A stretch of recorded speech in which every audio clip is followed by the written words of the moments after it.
Votre métropole, que fait-elle? Pour qui? Pourquoi? Et comment? On vous donne toutes les billes tous les week-ends sur Télé Grenoble en moins de 6 minutes.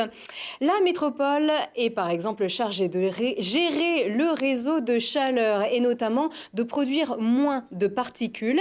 Eh bien, la métropole a procédé au renouvellement de la délégation de services publics avec la compagnie de chauffage pour les 15 prochaines années. L'objectif pour le deuxième réseau de France, 500 nouveaux raccordements supplémentaires d'ici à 2030 dans les 7 communes où ce réseau existe. Aujourd'hui, c'est l'un des plus gros enjeux de ce mandat dans le train de la transition énergétique. Nous avons le deuxième réseau de chaleur de France existant, qui fonctionne avec ces centrales que les métropolitains connaissent bien, mais également la combustion des déchets. Et là, il est proposé en fait finalement de se projeter dans l'avenir sur les 15 prochaines années avec un opérateur qui gérera ce que l'on appelle la compagnie de chauffage, tout simplement. On se projette vers une métropole qui est de la transition énergétique, une métropole plus vertueuse, où le chauffage urbain a une place très importante puisque nous allons vers le classement de ce réseau.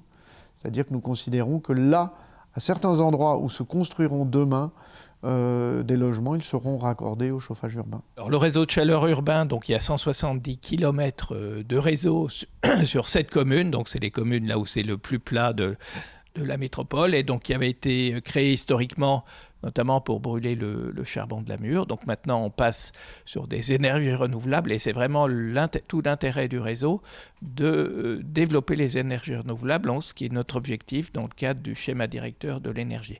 Et on est à peu près en équivalent logement de 90 000 logements. Le réseau comporte 5 chaufferies. En 2020, la chaufferie Fuel de la presqu'île de Grenoble leur laissera la place à Biomax, une chaudière 100% bois. Grenoble est à la montagne, on le sait, mais la semaine prochaine, la montagne sera à Grenoble. Le monde des stations, des innovations, du sport et des loisirs en montagne, hiver comme été, se réunit. Comme tous les 2 ans à Alpexpo, le Mountain Planet, c'est un salon unique qui réunit les professionnels de la montagne, mais aussi les aménageurs des reliefs urbains. Et c'est donc la semaine prochaine de la multinationale leader à la petite start-up hébergée dans notre ville. 900 marques sont présente pour le rendez-vous incontournable du business en montagne. Le directeur d'Alpexpo, François Hed, nous en dit plus. Le Mountain Planet est l'événement phare parce que c'est le rendez-vous mondial de la filière montagne. C'est vrai que ça a un impact économique aussi important sur le territoire à travers le nombre d'exposants qui sont présents. Il y a près de 900 marques qui seront présentes. On attend 18 000 visiteurs. Nous aurons les 58 mètres carrés d'exposition ici. On sait aussi que c'est un enjeu important pour les entreprises, notamment certaines entreprises iséroises qui ont un développement mondial sur cette filière-là. Donc c'est aussi, là dans le domaine du B2B, le business to business, c'est aussi un élément et un salon incontournable qui est très identitaire du territoire. Et Mountain Planet, c'est un salon très important aussi pour Grenoble-Alpes Métropole qui possède un stand, notamment c'est mercredi prochain, 18 avril jusqu'au vendredi 20, et c'est donc réservé aux professionnels.